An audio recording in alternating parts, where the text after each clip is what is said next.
వాళ్లను బొక్కలో వెయ్యకపోవడమే నేను చేసిన తప్పు.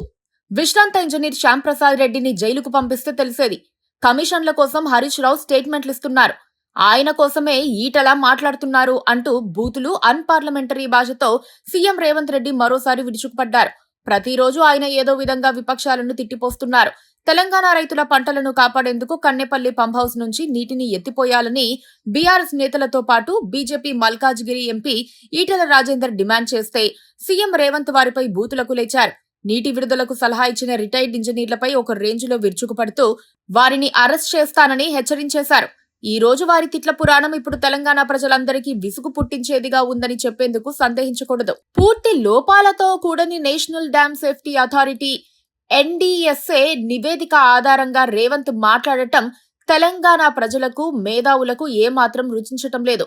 ఆనకట్టల మరమ్మత్తు పూర్తయ్యే వరకు రైతులకు నీటి విడుదలకు అవకాశం లేదని రేవంత్ రెడ్డి ప్రకటించటం ఆంధ్రప్రదేశ్కు మేలు చేయటమే అవుతుందని బీఆర్ఎస్ మరోమారు ఆరోపిస్తోంది. విత్తనాలు మొలకెత్తక రైతులు నానాతంటాలు పడుతూ ఉంటే తెలంగాణ ప్రభుత్వం మీనమేషాలు లెక్కిస్తోంది.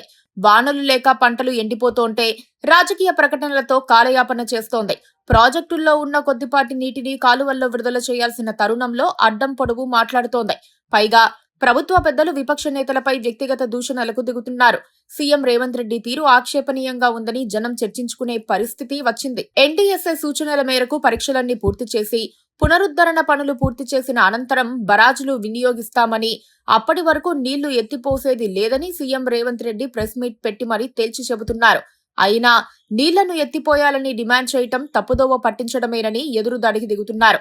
అదీ కాక కన్నెపల్లి పంప్ హౌస్ నుంచి నీళ్లను ఎత్తిపోయాలంటే 93.5 మీటర్ల లెవెల్లో నీరు ఉండాలని, కానీ ప్రస్తుతం అక్కడ 89 మీటర్లే ఉందని అబద్దాలు చెబుతున్నారు.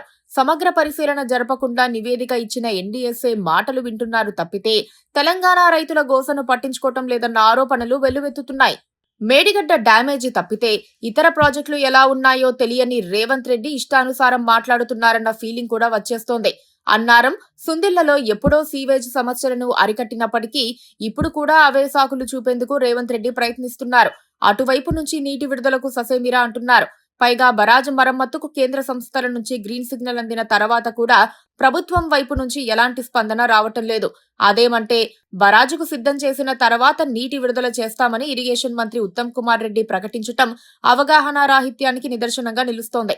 అదేమంటే బరాజులో నీళ్లు నింపేందుకు ఎన్డీఎస్ఏను ప్రతిపక్షమే ఒప్పించాలని రేవంత్ రెడ్డి సవాలు చేస్తున్నారు. ప్రభుత్వాన్ని ఆయన నడిపిస్తున్నారా, విపక్షం నడిపిస్తుందా అన్నదే ఇప్పుడు పెద్ద ప్రశ్న.